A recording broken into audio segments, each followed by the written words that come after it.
हमारे खास कार्यक्रम बातचीत में आपका स्वागत है। दुनिया में इस समय तमाम तरह के युद्ध चल रहे हैं।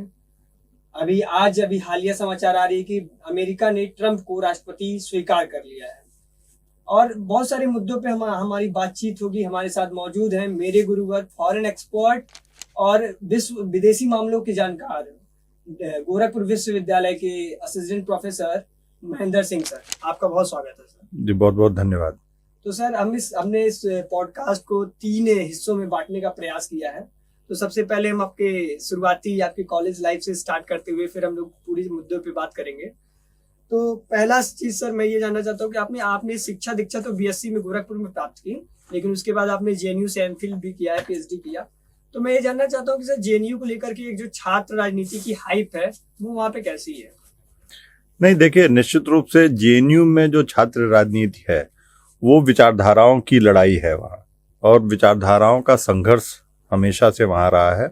जो बाकी देश के विश्वविद्यालय हैं उनमें मुझे जो लगता है कि विचारधारा के इतर तमाम जो है और कारक जो है उसमें काम करते हैं। उसमें धन काम करता है, उसमें जाति काम करती है, उसमें धर्म काम करता है, तो और उसमें क्षेत्र काम करता है। लेकिन जेएनयू में हमेशा से जो छात्र राजनीति रही है वो विचारधाराओं के इर्द गिर्द रही है।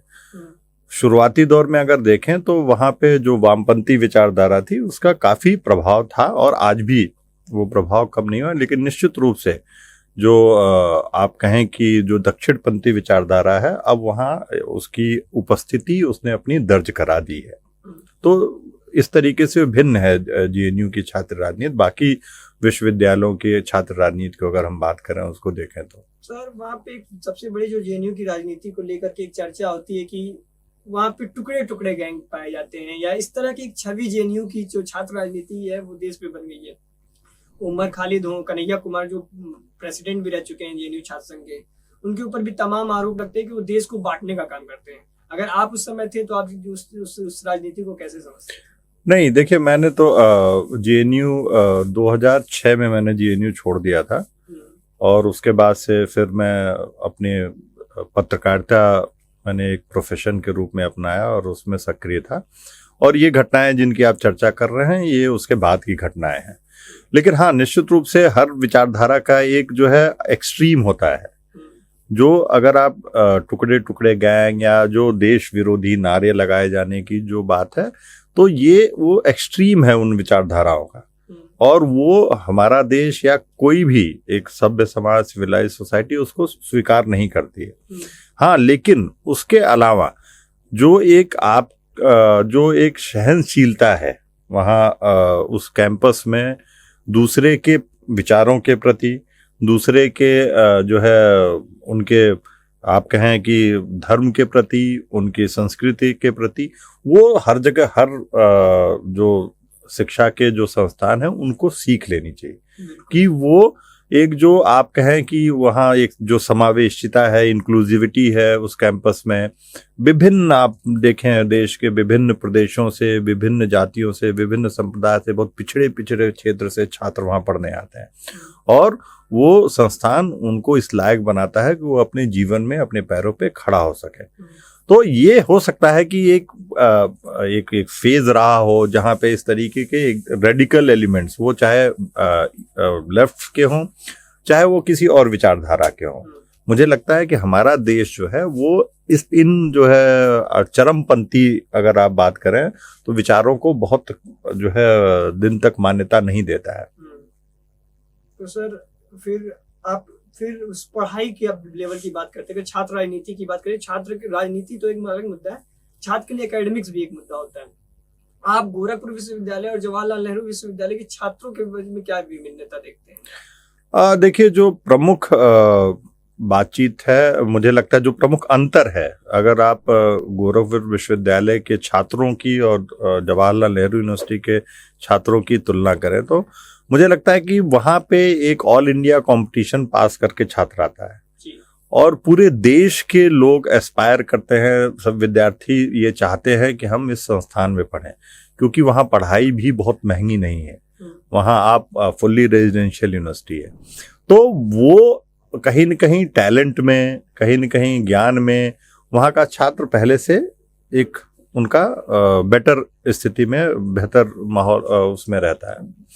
दूसरी बात अगर आप देखें तो वहाँ पे जो संस्थान में सुविधाएं हैं, क्योंकि जेएनयू सेंट्रल यूनिवर्सिटी है, वहाँ की फंडिंग जो है, वहाँ पे जो अगर आप बात करें स्टूडेंट टीचर रेशियो जो है वो ये सारी चीज़ें हैं, चाहे वहाँ की लाइब्रेरी हो, चाहे जो वहाँ के हॉस्टल्स हों, वहाँ का जो एक एकेडमिक एनवायरनमेंट है वो अपने आप में बहुत ही, आप कहें कि आपके सीखने के लिए, बच्चों को जो है पढ़ने के लिए, जीवन में आगे बढ़ने के लिए बहुत अनुकूल वातावरण देता है। और उसके साथ ही उसको जो बाकी विश्व में, जो उसके क्षेत्र में जिस भी अगर वो ह्यूमैनिटीज का है या साइंस का है, जिस भी क्षेत्र में वो अपनी शिक्षा ग्रहण कर रहा है, उसमें विश्व स्तर पे क्या उसमें विकास हो रहा है, क्या नई बातें आ रही हैं, उससे वो अवेयर होता है। और जो कहीं न कहीं मैंने जो पाया कि हमारे विश्वविद्यालय में वो कमी है कि हमारे छात्र में, हमारे विश्वविद्यालय के, वो उतना अवेयर नहीं रहता है, उतना एक्सपोज नहीं रहता है। और सिर्फ छात्र में ही नहीं, यहाँ का छात्र बहुत मेहनती है, यहाँ का ही छात्र वहाँ जाके मेहनत करता है और उसको अनुकूल वातावरण मिलता है तो वो जीवन में आगे बढ़ता है। और तमाम क्षेत्र हैं, चाहे वो पत्रकारिता हो, चाहे वो नौकरशाही हो, चाहे वो शिक्षा का क्षेत्र हो, वहाँ के छात्र हर क्षेत्र में आगे दिखाई देते हैं, चाहे वो राजनीति हो, हर क्षेत्र में आगे दिखाई देते हैं। और जबकि वहाँ का छात्र भी इसी क्षेत्र का है, वो बिहार का है, वो उड़ीसा का है, वेस्ट बंगाल का है, वो उत्तर प्रदेश का है, वो पूर्वांचल का है, लेकिन वहाँ एक ऐसा अनुकूल माहौल है और वहाँ पे ऐसे संसाधन हैं जिसको जो है काफी छात्र उसका उपयोग करके, और एक ऐसा शैक्षणिक वातावरण है, जीवन में आगे बढ़ते हैं। हाँ, यहाँ के छात्र में लगन है, मेहनत है, लेकिन कहीं न कहीं मुझे लगता है जो संसाधनों की कमी है वो और बहुत से ऐसे छात्र जो मैंने अपने पिछले 6 साल के शिक्षण के अपने अनुभव में पाया कि बहुत से ऐसे छात्र हैं जिनके अंदर वो प्रतिभाएं हैं, जो जीवन में कुछ करने, आगे बढ़ने का वो ख्वाब भी देखते हैं, लेकिन कहीं न कहीं संसाधन उसमें रोड़ा बनते हैं। तो ये एक महत्वपूर्ण बात है। हम भी कोशिश किया जा रहा है, गोरखपुर विश्वविद्यालय में भी कोशिश किया जाए कि हम ऐसा माहौल दें, ऐसा वातावरण बनाएं जिससे छात्रों को जो दूसरे शहर में जाके, जो अन्य संस्थानों में जाके वो अपनी प्रतिभा को आगे नहीं बढ़ा सकते हैं, तो उनको जो है यहाँ पे वैसा माहौल मिले, यहाँ पे वैसा वातावरण मिले जिससे वो जीवन में आगे बढ़ सके, एक नए सपने देख सके, उन सपनों को प्राप्त करने के लिए आगे बढ़ सकें। सर, अब थोड़ा सा जेएनयू से हट के हम आपकी लाइफ पे आएंगे। आपने सर बीएससी किया है मिलिट्री साइंस से, उसके बाद आपने बीएससी किया, एमएससी किया, उसके बाद आपने इंटरनेशनल इंडो रशिया रिलेशनशिप पे आपने पीएचडी किया है जेएनयू से। तो सर, क्या आपका भी ख्वाब था आर्मी में जाने का, और आर्मी में जाके क्या, और जैसे सभी विद्यार्थियों का जो पॉलिटिकल साइंस पढ़ते हैं उनका ख्वाब होता है कि एक बार यूपीएससी का एग्जाम जरूर देंगे, यूपीएससी क्रैक करेंगे, तो आपकी क्या जर्नी रही? नहीं, देखिए, जो है मैंने अपनी स्कूलिंग सैनिक स्कूल से की है, उत्तर प्रदेश सैनिक स्कूल लखनऊ से। उसके बाद फिर जो है मैं गोरखपुर आया और यहाँ पे मैंने बीएससी फिजिक्स, मैथ्स और मिलिट्री साइंस से की। क्योंकि जब सैनिक स्कूल की हम तैयारी कर रहे थे और हमारे जो है जो माता पिता थे उनको पता चला, तो ये था कि नहीं, ये उत्तर प्रदेश में इसका पूरे उत्तर प्रदेश के बच्चे इसमें प्रवेश परीक्षा में भाग लेते हैं, बहुत कठिन होता है। तो शायद, और उस समय जो है हमारे पिताजी एक जो है वो गन्ना विभाग में कार्यरत थे और वो पोस्टेड थे यहाँ पे कप्तानगंज के पास बोदरबार जगह है। तो छोटा सा कस्बा था, उस समय होता था, और मैं वहाँ पे एक सरस्वती शिशु मंदिर था, वहाँ पे पढ़ता था। तो हमारे पिताजी को कहीं से पता चला कि नहीं, ये बहुत अच्छा स्कूल है, लेकिन ये इसमें प्रवेश लेना बहुत कठिन है, क्योंकि ये पूरे उत्तर प्रदेश के जितने भी अच्छे बच्चे हैं वो इस प्रवेश परीक्षा में भाग लेते हैं। तो उन्होंने मुझे प्रेरित किया और फिर वो परीक्षा मैंने दी और उस परीक्षा में हम पास हो गए। और उस समय इस क्षेत्र से 2 या 3 बच्चे ही सेलेक्ट हुए थे वहाँ पे। उसके बाद से जब वहां निकले तो धीरे धीरे आप जब बढ़ते हैं, आप शिक्षा ग्रहण करते हैं, तो आप खुद क्या करना चाहते हैं ये बात आपके मन में आती है। तो मुझे खुद लगा कि नहीं, मेरी वैसी इच्छा नहीं थी सेना में जाने की जैसी बाकी लोगों की होती है कि मैं जाके जो है, मुझे लगा कि नहीं, मैं किसी और चीज़ के लिए बना हूँ। और मैंने अपने परिवार वालों को भी कहीं न कहीं प्रभाव, क्योंकि मैं अपने घर में सबसे बड़ा लड़का था, उनको भी कन्विंस करने में मैं सफल रहा कि नहीं, ये क्षेत्र शायद मैं इसके लिए नहीं बना हूँ। और उसके बाद फिर हमने यहाँ पे आके बीएससी में एडमिशन लिया, क्योंकि तब ये माना जाता था कि अच्छे बच्चे जो है वो बीए नहीं करते हैं, आर्ट्स नहीं करते हैं। यहाँ पे एक वो राय थी, जबकि मेरा बीएससी भी करने की इच्छा नहीं थी, लेकिन मैंने बीएससी में इसलिए एडमिशन लिया कि वो ये था कि हाँ नहीं, बच्चा जो है पढ़ने लिखने वाला है और जो है अपने सिंसियर है अपने पढ़ाई को लेकर। उसके बाद जो हमारे कुछ सैनिक स्कूल में हमारे दोस्त थे जो बने, जो यहाँ के भी थे, कुछ इलाहाबाद के थे, और कई ऐसे थे जिन्होंने जो जाना चाहते थे सेना में वो, लेकिन वो सफल नहीं हो पाए। कई ऐसे थे जो नहीं, क्लास 12 तक आते आते वो दूसरे अपने रास्ते खोजना चाहते थे जीवन में, दूसरे प्रोफेशंस में जाना चाहते थे। तो वो हम सब लोग एक दूसरे के टच में थे। तो उन लोगों ने कहा कि नहीं, अब अगर आपको आगे पढ़ाई करनी है, अगर आपको जो है एक आईएएस बनना है या आपको सिविल सर्विसेज करना है, तो दिल्ली बहुत अच्छी जगह है और वहाँ पे। लेकिन कभी भी मेरा फिर वही मेरी कभी आप कहें कि फिर मुझे लगा कि नहीं, सिर्फ तैयारी करना क्या होता है, और आप अगर पढ़ नहीं रहे हैं तो तैयारी नहीं कर रहे हैं आप। तो फिर जो है मैं और हमारे एक दोस्त ने हम गए दिल्ली यहाँ से, और कुछ दोस्त पहले से वहाँ रह रहे थे जो तैयारी कर रहे थे, तो उनसे मिले और फिर जेएनयू का फॉर्म लिया और उसको भरा। और ऐसा नहीं लग रहा था कि हम पास कर पाएंगे या हम सब वो, क्योंकि वो भी फिर एक अलग लेवल का एग्ज़ाम था। और क्योंकि मेरा फील्ड जो है हमने साइंस से वो किया था, लेकिन जैसा सैनिक स्कूल की तैयारी में क्लास 7 में वहाँ से एडमिशन होता है, और क्लास 6 में ही हमें सारी देश की राजधानी, मतलब करंट अफेयर से आप पहले से अवेयर थे कि हाँ, कि कौन नोबेल लॉरिएट है, कौन, मतलब इस तरीके के जो सामान्य ज्ञान की जो बातें होती हैं। और मेरी खुद की रुचि भी थी इन मतलब न्यूज़पेपर्स पढ़ना, मैगजीन्स पढ़ना, पॉलिटिक्स को ध्यान से देखना।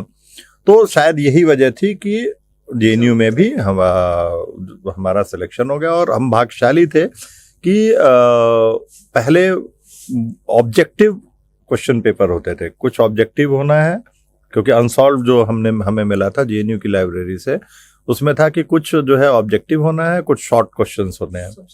हाँ, और वो अगर कोर सब्जेक्ट का पूछा जाता तो क्योंकि पॉलिटिकल साइंस तो पढ़ा नहीं था, अगर थॉट से कुछ क्वेश्चंस बहुत टिपिकल आ जाते तो हो सकता है उस समय हम नहीं पास हो पाते। लेकिन उस समय ऐसा कर दिया कि नहीं, सारे आपको सब्जेक्टिव लिखने हैं, कि आपको 8 क्वेश्चन थे या 10 क्वेश्चन थे, जिसमें 5 क्वेश्चन आपको लिखने हैं 3 घंटे में।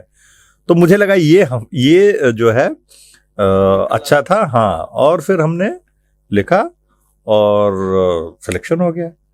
और सिलेक्शन ही नहीं हुआ, मेरे ख्याल से मुझे याद है कि 4वीं या 5वीं रैंक थी मेरी।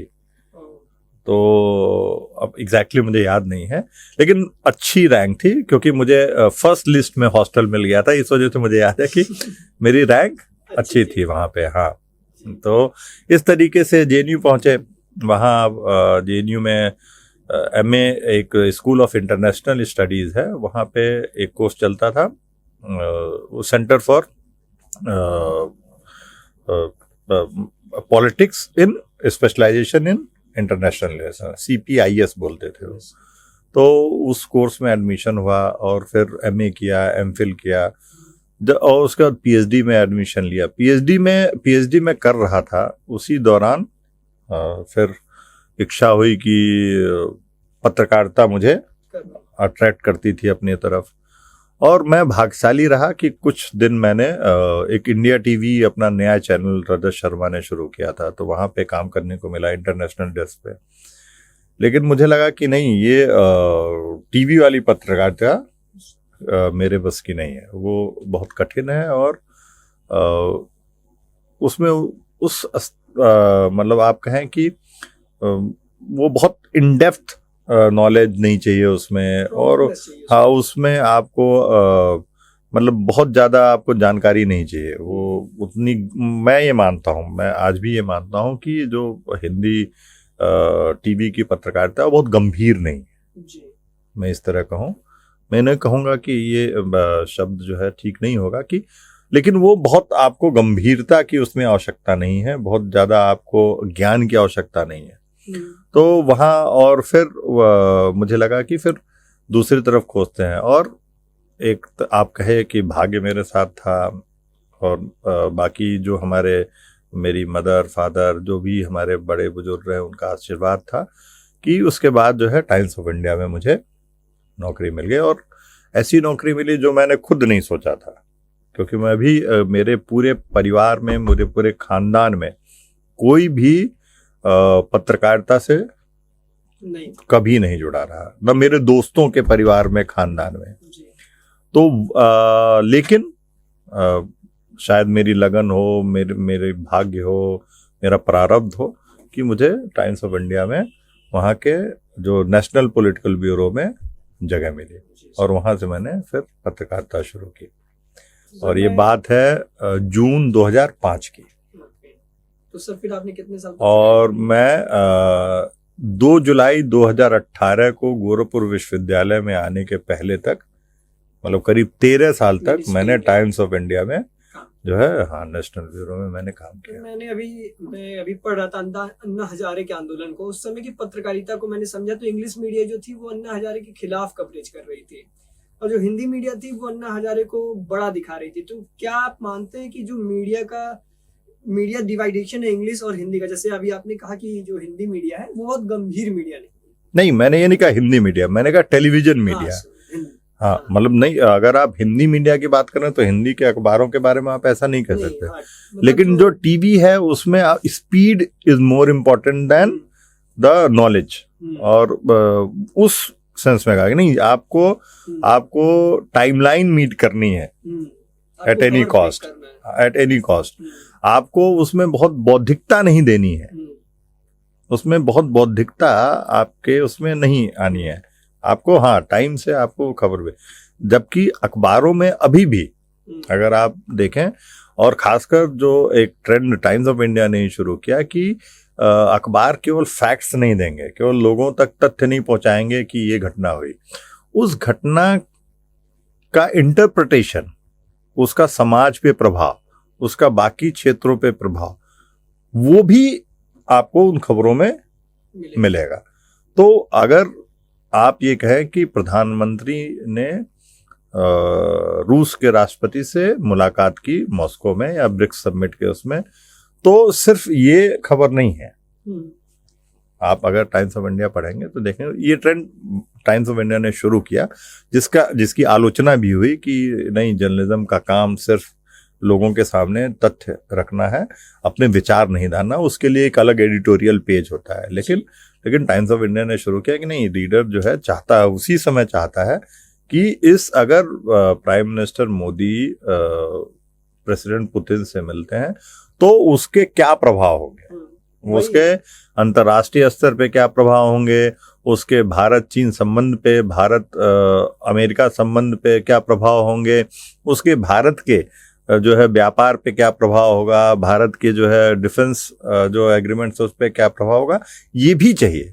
तो मेरा ये तात्पर्य कतई नहीं था कि जो है हिंदी मीडिया पूरा का पूरा जो है, आप हिंदी अखबार भी देखेंगे, अब हिंदी अखबार भी वही करते हैं, चाहे आप हिंदुस्तान देख लें, नवभारत टाइम्स देख लें, कहीं न कहीं आपको बताया जाता है कि इस घटना का महत्व क्या है।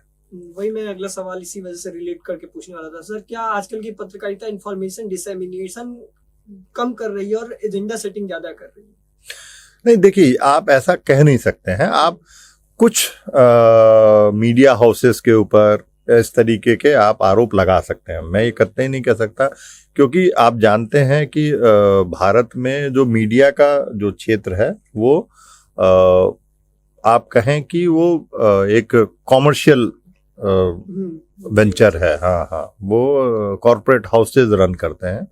तो आप ये कह सकते हैं कि कभी कभी ऐसा हो सकता है या ये अखबार ऐसा कर रहा है, लेकिन हमेशा आप ये कहें कि नहीं, कि मीडिया हमेशा एजेंडा सेट करने में, किसी के दबाव में एजेंडा सेट करने में, मुझे नहीं लगता है कि ऐसा जो है। फिर उसका प्रश्न आता है कि प्रेस फ्रीडम इंडेक्स की जब हम बात करते हैं कि सबसे निम्नतर स्तर पे हमारी भारत की मीडिया है, और कई लोग जब उसका खंडन ये कहते हैं कि ये यूरोप की रिपोर्ट है, हमारी प्रेस भी उतनी ही फ्री है जितनी अमेरिका की फ्री है। हाल ही में जब अमेरिका चुनाव ट्रंप को गोली लगती है तो अमेरिका का मीडिया उनके खिलाफ बोलता है कि एक नाबालिग लड़के को पकड़ लिया गया। वो ये नहीं दिखाता है कि ट्रंप को गोली लगी। तो आप ये क्या कहना चाहते हैं, आप इस जो ये प्रेस फ्रीडम इंडेक्स है आप उस पर क्या कहना चाहते हैं, वो कितनी सच्चाई को बयां करता है? नहीं, देखिए, जब प्रेस फ्रीडम इंडेक्स की बात होती है तो सिर्फ एक मीडिया की बात नहीं होती है, फिर नीचे से लेके मतलब जो स्थानीय स्तर की मीडिया है, जो राज्य स्तर की मीडिया है, जो राष्ट्रीय, सबकी बात होती है। और उसमें मुझे लगता है कि जो अगर आप जो काम करने के तरीके, निश्चित रूप से जो स्थानीय स्तर की मीडिया है, जो लोकल लेवल पे मीडिया फंक्शन कर रही है, उनमें आप देखें तो हाँ, कहीं दबाव है। आप ये बात कह सकते हैं कि वो बहुत ही जो आप कहें कि बहुत प्रोफेशनल ढंग से उनको कार्य करने की स्वतंत्रता नहीं है। और या उन्होंने वो खुद, आप क्वेश्चन भी ये भी उठा सकते हैं कि सिर्फ मीडिया हाउसेज नहीं, जो जर्नलिस्ट हैं, जो पत्रकार हैं, उनमें भी कईयों पे प्रश्न लगाए जा सकते हैं। तो ये प्रश्न हैं और ये प्रश्न पूछे जाने चाहिए। मुझे लगता है कि एक स्वस्थ लोकतांत्रिक व्यवस्था में ये सब प्रश्न उठाए जाने चाहिए। और शायद मैं यूरोप एक बार जर्मनी गया था, तो जर्मनी में ये बात चल रही थी, उस समय ये चर्चा थी कि किस प्रकार से मीडिया को जो कॉर्पोरेट से अलग किया जाए। कुछ ट्रस्ट बनाए जाएं जिसमें कुछ जो है ऐसे लोग हों और वो मीडिया हाउसेज रन करें, जिसे कोई बिजनेस इंटरेस्ट, किसी प्रेशर में, किसी दबाव में मीडिया हाउसेज ना आए। और ये करके ही हम लोकतंत्र को और मजबूत बना, और हाँ, और जो है आगे के, तो वो तमाम कि क्या बिजनेस मॉडल्स हो सकते हैं जिससे हम पूरी तरीके से मीडिया को एक स्वतंत्र जो है आप कहें कि जो हम फोर्थ पिलर कहते हैं कि उस तरीके से स्थापित कर सकें। ये चर्चा है, और मुझे लगता है कि इस देश में भी चर्चा होनी चाहिए कि केवल जो कॉर्पोरेट हाउसेज हैं उनके नियंत्रण में मीडिया रहेगी तो ये आरोप लगते रहेंगे कि आप विज्ञापन के लिए दबाव में हैं, आप जो है अपने और जो है जो बिजनेस इंटरेस्ट हैं मीडिया के अलावा उसको आगे बढ़ाने के लिए आप मीडिया का प्रयोग कर रहे हैं। तो इस तरीके के आरोप लगते रहेंगे। अगर आप नहीं कर रहे हैं तभी भी ये आरोप लगेंगे। तो ये, लेकिन ये एक मैं कहूँ, ये इससे बहुत विचलित होने की आवश्यकता नहीं है। ये एक आप कहें कि जो सोसाइटी है वो मैच्योर हो रही है, समाज में परिपक्वता आ रही है, और हम ऐसे प्रश्न उठा रहे हैं कि हाँ, क्या क्या सुधार किए जाने चाहिए, किस तरीके से ये पूरा क्षेत्र आगे बढ़ना चाहिए। तो सर, फिर मैं अभी आपकी लेखों को भी मैं पढ़ता हूँ। आप बहुत सारे अखबारों में, खासकर बिजनेस हेराल्ड में आपके आर्टिकल्स अभी भी आते हैं, और आप कई तमाम चैनल्स पे ऐसे पैनलिस्ट भी बैठते हैं। लेकिन फिर सर, आपने 13 साल टाइम्स ऑफ इंडिया में काम किया।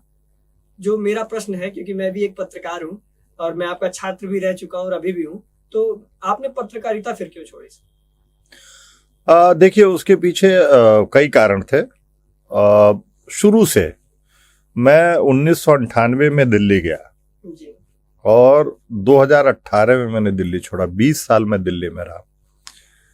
दिल्ली में मैंने घर भी बनाया, मैंने परिवार भी बनाया, दिल्ली में रह के मैंने शादी की, मेरे 2 बच्चे दिल्ली में पैदा हुए। लेकिन हमेशा मेरे मन में कहीं न कहीं एक बात मेरे मन में, मेरे दिमाग में खटकती थी कि नहीं, हमें वापस जाना चाहिए, हमें अपने, और अगर हम कुछ कर सकते हैं तो हमें उस क्षेत्र के लिए कुछ करना चाहिए। और मुझे लगता है शायद यही प्रमुख वजह थी, क्योंकि मेरे जो माता पिता थे वो लोग भी वापस आना चाहते थे। खैर मेरी माता रही नहीं, लेकिन मेरे पिताजी अभी भी हैं। तो मेरे मन में हमेशा था कि जो आपने सीखा है, जो आपने संघर्ष किया है, जो आपने जाना है, वो वापस आके अपने क्षेत्र में आपको कोशिश करनी चाहिए। और मैं वो कोशिश आज भी करता हूँ कि मेरा जो अनुभव है, मैंने जो कुछ भी सीखा है, मैं नहीं कहता बहुत कुछ सीख लिया, मैंने अभी भी बहुत कुछ सीखना बाकी है, लेकिन जो कुछ भी सीखा है वो इस क्षेत्र के लोगों को दे सकूं, वो आगे बढ़ सकें। वो मुझे ये कोई नहीं बताने वाला था कि आप जेएनयू चले जाइए, वहाँ पे बड़ी अच्छी पढ़ाई होती है। शायद मैं नहीं जानता अगर मेरे कुछ दोस्त ना होते। मुझे कोई ये नहीं बताने वाला था कि आप पत्रकारिता में ये कर सकते हैं, ये कोर्स करके आप आगे बढ़ सकते हैं जी। तो लेकिन मेरी रुचि थी, मेरी लगन थी, मेरी मेहनत थी, मेरा भाग्य था, मेरे बड़ों का आशीर्वाद था कि मैं उन जगहों पे पहुंच गया। कि अगर आप शिक्षा के क्षेत्र में बात करें ह्यूमैनिटीज के, तो जेएनयू सबसे बड़ा इंस्टीट्यूशन है। अगर आप पत्रकारिता के क्षेत्र में बात करें तो टाइम्स ऑफ इंडिया देश का सबसे बड़ा अखबार है।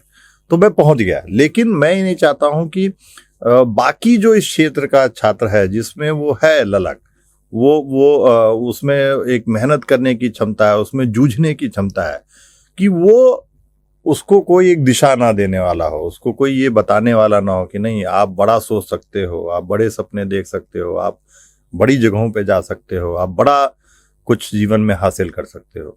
तो शायद ये तमाम कारण थे जिसकी वजह से मैं आया, और मैं सौभाग्यशाली रहा। बहुत लोग वापस आना चाहते हैं, मैं नहीं कह रहा हूँ कि मैं अकेले, लेकिन उनको वो अवसर नहीं मिलता है। लेकिन शायद भगवान मेरे साथ थे, मुझे ये अवसर मिला और मैं फिर शिक्षण के क्षेत्र में आ गया। मैं सर इंटरनेशनल पॉलिटिक्स की बात करना चाहूंगा। आज 6 नवंबर है, आज अमेरिका ने ट्रंप को अपना राष्ट्रपति स्वीकार कर लिया है। तो आपको क्या लगता है, अमेरिका भारत के संबंध बेहतर होंगे, क्या है क्या नहीं है? देखिए, निश्चित रूप से अगर हम ट्रंप के पिछले कार्यकाल को देखें तो उनके कार्यकाल में भारत अमेरिका संबंध काफी बेहतरी की तरफ आए, चाहे वो व्यापारिक संबंध हो, चाहे आप रणनीतिक संबंध हो, चाहे वो रक्षा संबंधी संबंध हो। लेकिन हमने देखा कि वो बाइडेन के कार्यकाल में भी वो संबंध जारी रहे और उसमें कोई रुकावट नहीं आई। हालांकि ट्रंप ने क्वाड शुरू किया, मतलब ट्रंप को एक भूमिका जाती है कि उन्होंने इनिशिएट किया क्वाड को, चीन को काउंटर करने के, लेकिन वो नीतियां जो भारत के प्रतिनिधियां थीं वो बाइडेन एडमिनिस्ट्रेशन में भी जारी रहीं। और मुझे लगता है कि चाहे जो ट्रेड को लेके, व्यापार को लेके जो संबंध है, या डिफेंस सौदों के लेके जो संबंध शुरू हैं वो जारी रहेंगे। लेकिन अगर ट्रंप ने जो वहां अनाउंसमेंट किए हैं, जो चुनौतियां हैं वो सबसे बड़ी हैं, कि चाहे वो H1B वीजा को लेके हो, चाहे वो टैरिफ बढ़ाने की बात हो, जिसमें अगर वो टैरिफ बढ़ाते हैं तो निश्चित रूप से जो ट्रेड है हमारे इंडिया यूएस ट्रेड वो प्रभावित होगा। हाँ, वही कह रहा हूँ। और ये सारी नीतियां अमेरिका फर्स्ट से ही रिलेटेड है कि आप टैरिफ बढ़ाएंगे तो निश्चित रूप से जो है व्यापारिक संबंध पे असर पड़ेगा। उसके अलावा जो दोनों देश करीब करीब एक समझौते पे आ गए हैं जो क्रिटिकल टेक्नोलॉजीज के क्षेत्र में है। उसके अलावा जो GE और HAL के बीच जो समझौता है, वो तो ये समझौते मुझे लगता है आगे आएंगे। लेकिन दो प्रमुख जो मुद्दे, चुनौतियां कहें, वो हो गए कि एक जो अमेरिका फर्स्ट की पॉलिसी है, जो इमिग्रेंट्स को लेके पॉलिसी है, जो H1B वीज़ा को लेके जो स्ट्रिक्ट है, जैसे आप देखिए कि IT इंडस्ट्री और जो बाकी आप कहें कि जो ट्रेड के क्षेत्र में बाकी जहाँ पे वहाँ भारतीय काफ़ी एक्टिव है, इंडियन कंपनीज काफ़ी जो है सक्रिय है, उनमें प्रभाव पड़ सकता है।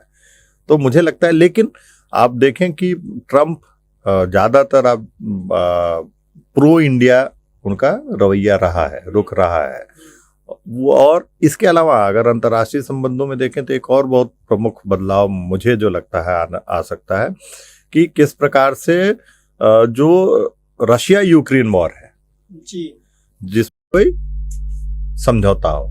तो ये जो है तो और ट्रंप और पुतिन के बीच काफी क्लोजनेस रही है उनके, तो इसका कुछ नतीजा आ सकता है मुझे लगता है, जो दोनों देशों के बीच संघर्ष है उस पे विराम लगने की उम्मीद है।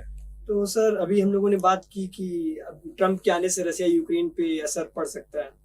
मेरे मन में कई सवाल है लेकिन समय की मेरे पास कमी है। तो आपने कहा कि अब इंडिया का अगर हम पक्ष देखते हैं तो वो यूक्रेन से भी मिलते हैं, प्राइम मिनिस्टर मोदी हाल ही में भी रसिया दौरे से भी आए हैं। वही सेम चीज वो इजराइल में भी कर रहे हैं, वो पैलेस्टीन में भी मिल रहे हैं, इजराइल को भी भारत सपोर्ट कर रहा है। और एक देखते हैं कि अगर अमेरिका एक क्वाड बना रहा है तो वो रसिया के साथ ब्रिक्स में भी जा रहे हैं, I2U2 भी संगठन बन रहा है। तो आपको क्या लगता है कि जो नेशनल नॉन अलाइन मूवमेंट है भारत का, वो किस तरीके से प्रधानमंत्री इस तरह का फॉलो कर रहे हैं? नहीं, देखिए, जो भारत की विदेश नीति है अगर आप देखें तो हम एक बहुत ही प्रैग्मेटिक फॉरेन पॉलिसी की तरफ बढ़ रहे हैं।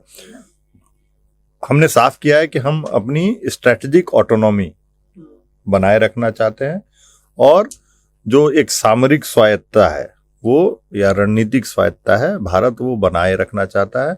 और उसके साथ ही जो विश्व के तमाम देश हैं उन पे उनके साथ बहुस्तरीय संबंध स्थापित करने की कोशिश भारत कर रहा है, जिससे वो अपने राष्ट्रीय हितों को आगे बढ़ा सके। इसीलिए हम देखते हैं कि प्रधानमंत्री मोदी जहां एक तरफ जो है जेलेंस्की से मिलते हैं वही दूसरी तरफ पुतिन से मिलते हैं, और जहां एक तरफ क्वाड में होते हैं वही दूसरी तरफ ब्रिक्स में भी होते हैं।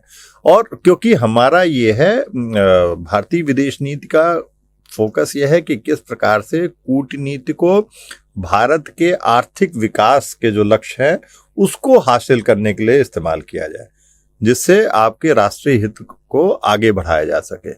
और भारत की जो आप कहें कि विशेषताएं हैं, जो उसकी ताकत है, वो हम देश की बड़ी अर्थव्यवस्थाओं में से एक है, तीसरी बड़ी अर्थव्यवस्था बनने की तरफ अक्सर है। हम एक बड़ा मार्केट है, हमारे यहाँ एक आप कहें कि राजनीतिक स्थिरता है, तो हम एक फेवरेट आप कहें कि इन्वेस्टमेंट डेस्टिनेशन है।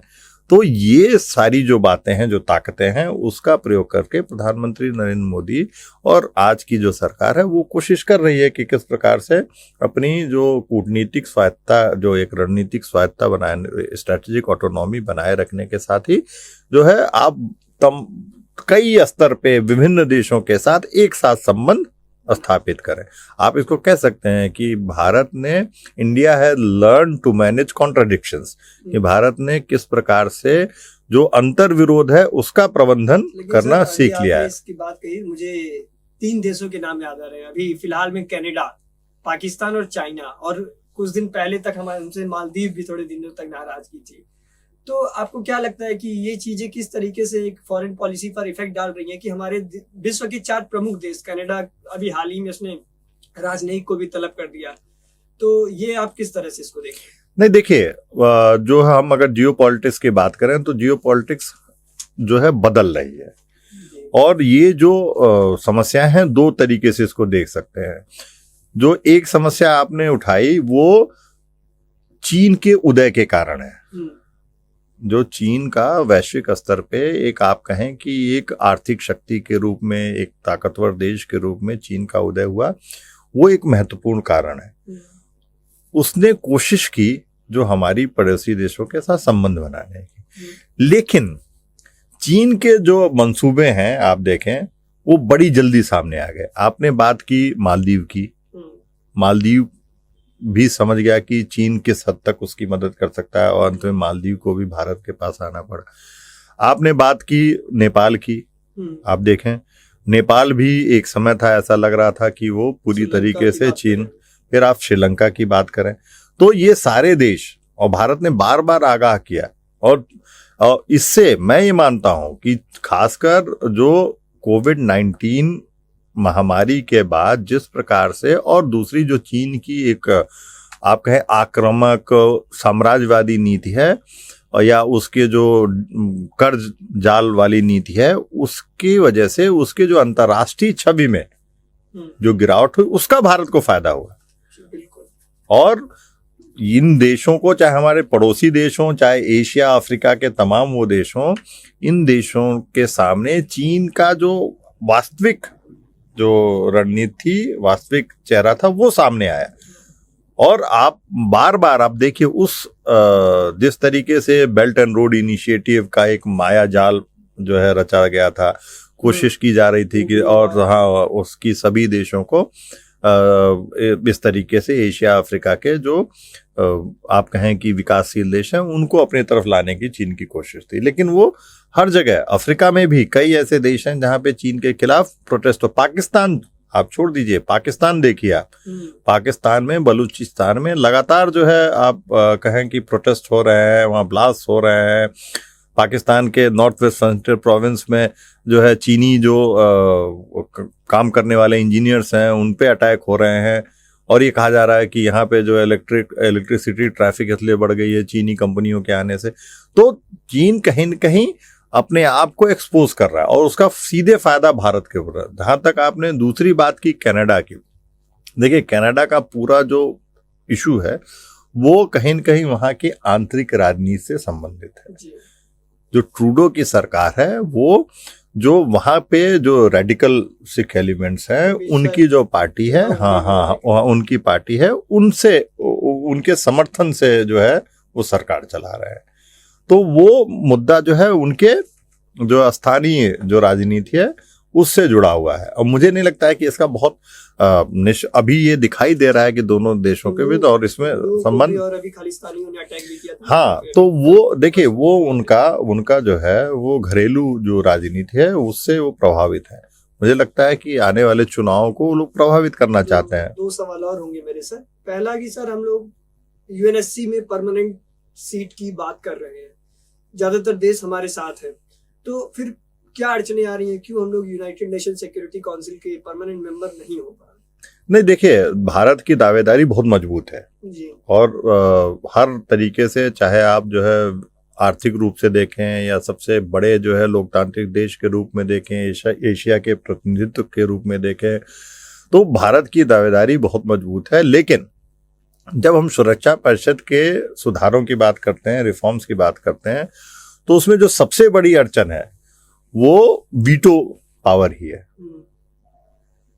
कि कोई भी जो परमानेंट 5 हैं उनमें से कोई भी एक जो है वीटो लगा देगा तो आप नहीं जा सकते। तो ये सबसे बड़ी, तो हमारे खिलाफ जो बात है वो कि अगर रूस और सहित बाकी देश हमारे पक्ष में जो है बयान दे रहे हैं, लेकिन कहीं न कहीं ये बात है कि चीन या और बाकी देश भी, कोई भी देश, जर्मनी बनना चाहता है, फ्रांस बनना चाहता है, तो कई ऐसे देश हैं जो चाहते हैं, आप जापान है, आप साउथ अफ्रीका है, ब्राजील है, तो ये तमाम दावेदारी हैं। तो उसके विस्तार में कोई अंतर्राष्ट्रीय स्तर पे कोई राष्ट्र अपनी शक्ति जो है वो मैक्सिमाइज करना चाहता है, अपनी पावर को मैक्सिमाइज करना चाहता है, वो उस पे कहीं कोई रिस्ट्रिक्शन नहीं लगाना चाहता है। तो ये सबसे बड़ी चुनौती है कि वो 5 जो प्रमुख सदस्य देश हैं, क्या वो इसके लिए तैयार हैं, और तभी ये सुधार लाया जा सकता है। मुझे नहीं लगता है कि भारत के तरफ से दावेदारी में कोई कमी है, भारत की कूटनीति में कोई कमी है। वो जो वीटो पावर है वो सबसे मैं आखिरी प्रश्न आपसे पूछना चाहूंगा। आपने तमाम प्रश्नों के सवाल दिए, मेरे अभी मन में कई सवाल है, मैं बाहर कभी आपसे मिलूंगा तो फिर उन सवालों के जवाब जरूर लूंगा। मैं अंत में पूछना चाहता हूं कि आप गोरखपुर विश्वविद्यालय में अभी पब्लिक रिलेशन ऑफिसर भी हैं। बच्चे सर परेशान बहुत ज्यादा रहते हैं, कभी टाइम टेबल आएगा तो वो कैंसिल हो जाते हैं, और हम लोग बात करते हैं हमारी जो यूनिवर्सिटी है वो A++ नैक रैंकिंग में भी है, लेकिन ये समस्या सर बनी हुई है कि एक्सपेरिमेंट्स बहुत ज्यादा हो रहे हैं। ये बच्चों का कहना है सर। देखिए मैं एक बात बताऊं कि कभी भी कोई भी नई चीज आती है तो दिक्कतें होती हैं जी। और जो समाज है वो उन दिक्कतों से अपने आप को किस तरीके से उससे सामंजस्य बैठाया जाए ये कोशिश करता है। जब मैं क्लास 10th to 12th में था तो उस समय जो है एजुकेशनल इंस्टीट्यूशन में रिजर्वेशन पॉलिसी आई थी, और आपको याद होगा वो दौर था जब तमाम जो है वहाँ मंडल कमीशन लागू हुआ था, और तमाम युवा वर्ग को लग रहा था कि वो अब क्या करेगा, उसका भविष्य जो है वो दांव पे है। लेकिन जब बदलाव आता है तो लेकिन हमारे समाज ने उसको स्वीकार किया, हम आगे बढ़े। ऐसा लग ही नहीं रहा था कि समाज इस ऐसी जो है आप ये कहें कि नीति को स्वीकार करेगा, लेकिन समाज ने स्वीकार किया, आगे बढ़े। इसी प्रकार से नई शिक्षा नीति आई है, उसमें विश्वविद्यालय अपने स्तर पे कोई ऐसे प्रयोग नहीं कर रहा है कि जिससे विद्यार्थी परेशान हो या जो है उसके अभिभावक परेशान हो या जो महाविद्यालय है वो परेशान हो। लेकिन जो नई शिक्षा नीति है उसमें आप ये कहें कि उसकी जो क्रियान्वयन में की वजह से ये शुरुआती दौर में ये दिक्कतें आ रही हैं, लेकिन धीरे धीरे जब हम इस सिस्टम से हमने इसी प्रणाली में उस दौर में जेएनयू में पढ़ाई की तो ये ऐसा नहीं है कि भारत के लिए ये नई प्रणाली है, लेकिन उसमें और बेहतर किस तरीके से किया जाए वो कोशिश की जा रही है। और ये विश्वविद्यालय स्तर पे नहीं हो रहा है, ये जो है आप राष्ट्रीय स्तर पे, आप जो है राज्य स्तर पे जो नेतृत्व है वो चाह रहे हैं कि किस प्रकार से कुछ जो बहुत ही आप ये कहें कि मैं ये मानता हूँ, जैसे बच्चे बहुत परेशान होते हैं रिसर्च प्रोजेक्ट्स को लेके, बनाना है, असाइनमेंट्स बनाना है, ये बनाना है। लेकिन मैं बताऊं कि अगर देखिए, अगर आप ह्यूमैनिटीज के पढ़ना चाहते हैं तो ये अभी क्योंकि हमारे विद्यार्थी को ये आदत थी और उसने या सुना होगा अपने सीनियर से कि एक पेपर है उसमें ये 5 क्वेश्चंस पढ़ लेने और हमें पास हो जाना है जी। तो उससे क्या होता था कि आप कुछ मौलिक सोचने की, आपकी सोचने की क्षमता खत्म हो जाती। लेकिन मैं ये कह रहा हूं कि आप बिना मन से 10 पेज का असाइनमेंट लिखिए या 5 पेज ही लिखिए, आप देखिए कितना आपको सोचना पड़ता है। मैं कह रहा हूं उसको कहीं से गूगल करके आप उसकी नकल ही करिए, वो नकल करते वक्त ही आपके दिमाग में कई चीजें आएंगी कि नहीं ये भी पढ़ना चाहिए। फिर आप दूसरी चीज गूगल करोगे, उसमें अगर आपको लगेगा नहीं ये मेरे नहीं समझ में आया, तो ये आपको लिखने की हैबिट। कई विद्यार्थी हैं जो जिनको आप कहें कि हिंदी हो या इंग्लिश हो, उसमें जो उनके लेखन में शुद्धता नहीं है, वो कहीं न कहीं लैग करते हैं। कईयों में कम्युनिकेशन की तो प्रेजेंटेशन आपको वो सिखाता है। तो ये सारी अच्छी चीजें हैं, हमारे लिए नहीं है, हमारे जो है पूरी व्यवस्था के लिए नहीं है, तो ये दिक्कतें हैं। और निश्चित रूप से वो एक कहें कि थोड़ा सा दिक्कत होगी शुरुआती दौर में, लेकिन धीरे धीरे मुझे लगता है सीख जाएंगे तो हम बेहतर होंगे, पहले से बेहतर होंगे। ये नहीं कि आपने पूरे साल पता नहीं क्या किया और एक दिन आपको एग्जाम देना है, आप उस विषय के बारे में क्या जानेंगे।